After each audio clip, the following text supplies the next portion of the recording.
Pero tratemos de entrar un poquito más en esta figura icónica de San Juan, que es una persona, les gusta decir esto a los teólogos actuales, una persona inclusiva, una persona inclusiva. O sea que en San Juan estamos incluidos también todos nosotros. Es un arquetipo abierto. Juan, hijo de Zebedeo, hermano de Santiago, eh, trabajaba en esta cooperativa de pesca, amigo de Pedro, era discípulo de San Juan Bautista, por tanto también amigo de Andrés, el protócrito, como hermosamente lo llama la Iglesia Oriental a Andrés, el primer llamado por Jesús, que luego lleva a Pedro a Jesús, según el Evangelio de Juan, que es el más oriental de los evangelios, ¿no? Juan era discípulo de Juan Bautista, esperaba ardientemente el reino de Dios, la manifestación del Mesías, que no vendría del templo, sino del desierto. ¿Mm? Según este gran movimiento de espiritualidad de Qumran. Juan iba con Juan Bautista cuando al pasar Jesús dice el precursor, este es el Cordero de Dios. Este es el Cordero de Dios. Fíjense que la imagen del Cordero luego en Juan, en su Evangelio y en el Apocalipsis, será una imagen central para referirse a Jesús, a todo el misterio de Jesús, el Cordero de Dios.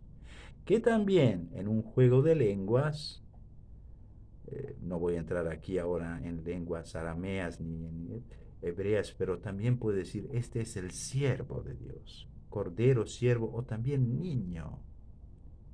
Es un juego de palabras que aúna estos tres significados, cordero, siervo y niño.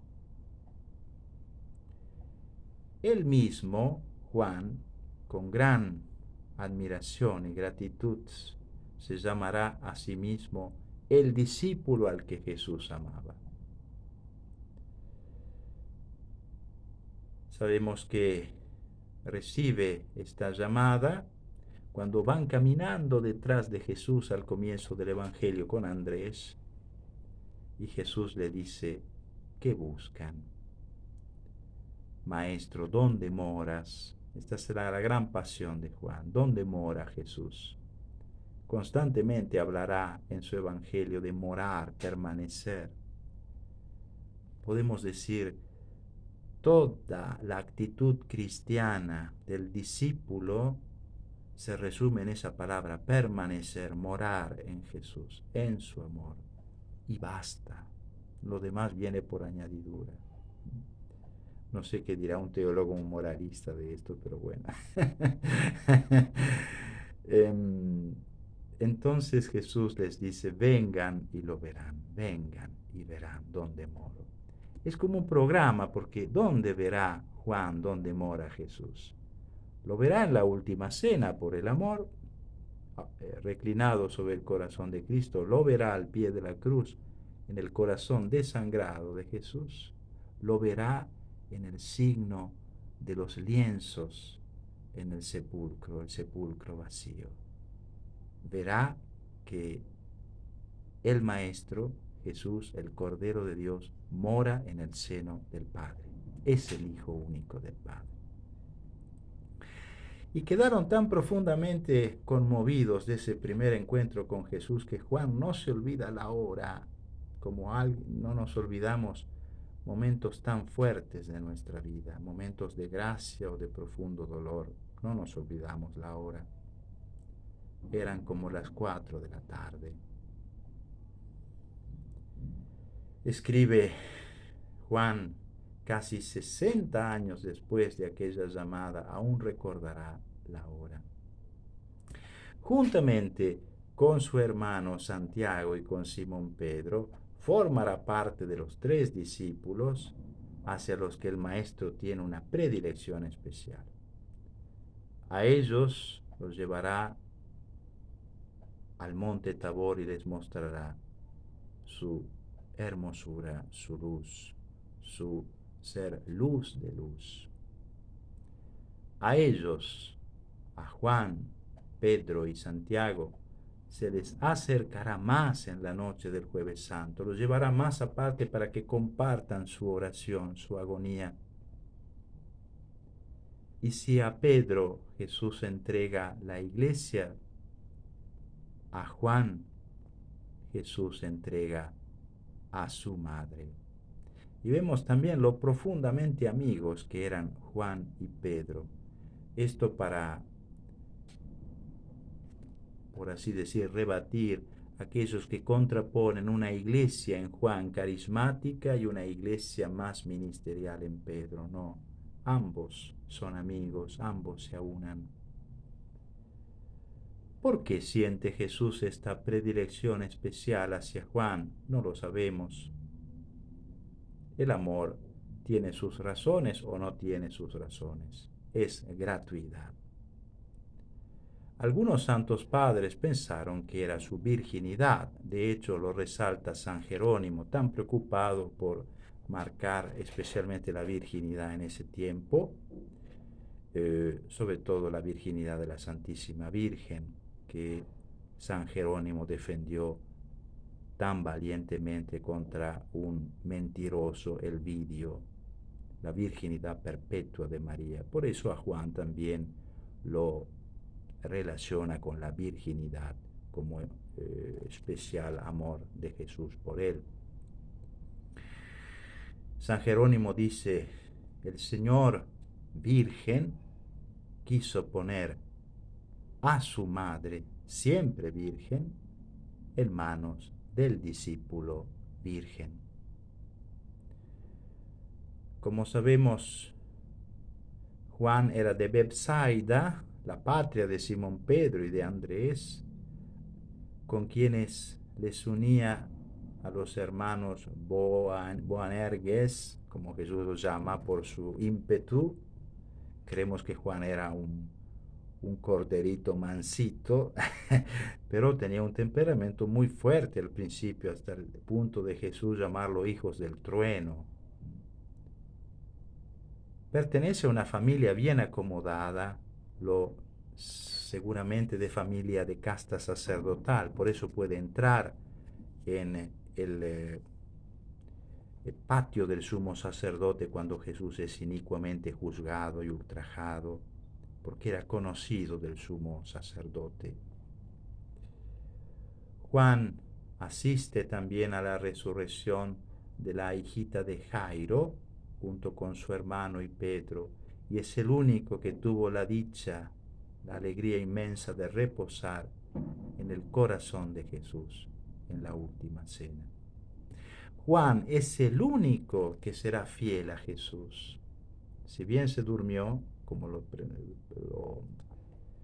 proponen los evangelios sinópticos en Getsemaní, pero será el único, el amado, en estar al pie de la cruz, hasta el último momento, recogiendo el testamento de Jesús, su Madre bendita, recogiendo su espíritu entregado, recogiendo el agua y la sangre y entrando por la fe en el corazón traspasado del Maestro.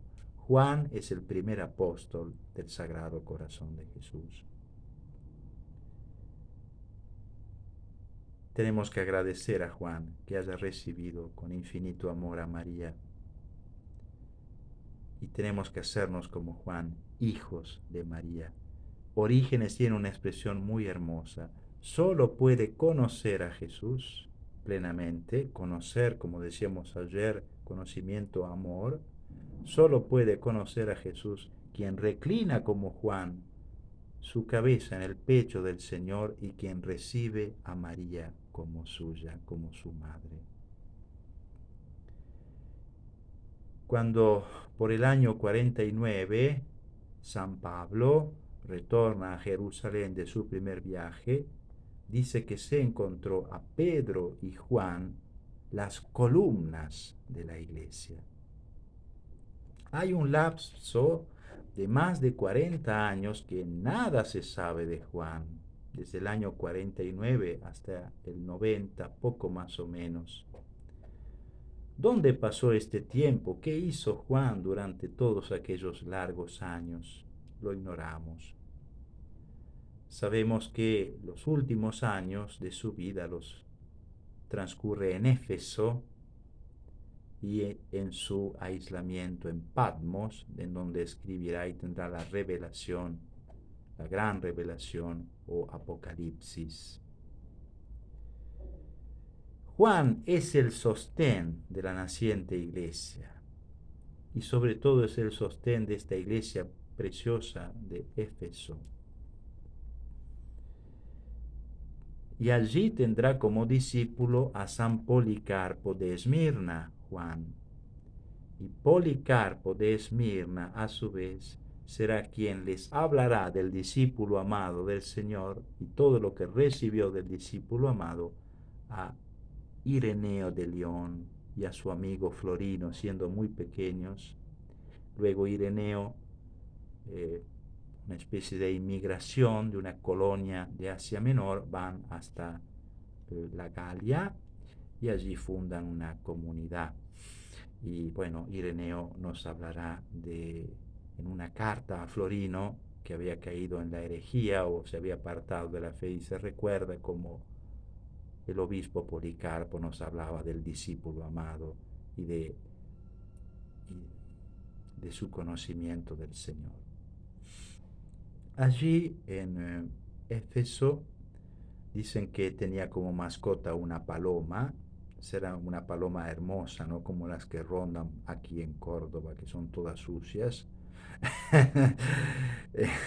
Una paloma, Juan, signo de la simplicidad. Y con esa paloma a los ancianos, Juan, a los que venían a verlo y pedir una palabra de gracia, el apóstol siempre les decía lo mismo: hijitos míos, como Jesús les dice en la última cena a ellos: hijitos míos, ámense los unos a los otros. Esto es lo que nos pide el Señor. Hijitos míos, ámense los unos a los otros. Esto es lo que nos pide el Señor. Y les dicen esos discípulos: Padre, ¿por qué siempre nos repites lo mismo? Porque, contesta él, es lo que yo aprendí cuando recosté mi cabeza sobre el pecho del Maestro. Y si hacen esto, todo está cumplido. Si hacen esto, todo está cumplido. Muchos quieren contraponer a Juan y a Pablo también, pero San Pablo nos dice lo mismo en la carta a los Romanos: el que ama a su prójimo ya ha cumplido toda la ley. Se cuentan muchas y bellas anécdotas de San Juan, que no viene al caso ahora. Quisieron envenenarlo en Éfeso, y él, bendiciendo al Señor, de su copa, de la copa de vino, sale una serpiente. Es por eso que es una tradición, sobre todo los pueblos del Friuli. En mi pueblo siempre se hacía el día de San Juan la gran bendición del vino, con tantas botellas que llevaban las buenas gentes de entonces. Se hacía la bendición del vino, llamado así en Hungría. También se llama el vino del amor de San Juan, ¿no? O en Alemania también tiene ese nombre: bendición del vino del amor de San Juan, en referencia a las bodas de Caná, en referencia a la sangre de Jesús y en referencia a este episodio de que por la bendición pudo liberarse de ser envenenado en esa copa de vino. Decían en mi pueblo que había que beber ese vino para que no nos picaran las serpientes, entre otras cosas. Lo importante es beber el vino bendecido de San Juan. Y vino del amor, porque bueno, es Navidad y bueno, todo nos habla de amor. San Juan muere en Éfeso. Todavía se conservan las grandísimas columnas de lo que fue la basílica en honor de San Juan. Creo que fue Justiniano el que envió construir esta basílica inmensa en honor del discípulo amado. Y hay una tradición en la Iglesia Ortodoxa, cuando no se sabe dónde está la tumba de San Juan, estará allí en esas ruinas, pero hay una tradición de la Iglesia Ortodoxa que nos dice que al principio, cuando fue enterrado allí Juan, en la arena, ¿no?, de su tumba, se veía como un bullir de la arena, y todos decían que era el corazón del discípulo amado, que aún muerto seguía palpitando, porque había reclinado su cabeza en el corazón del amado, en el corazón de Cristo. El corazón de Juan nunca dejó de palpitar, aún después de muerto. Una hermosa tradición de la Iglesia Ortodoxa.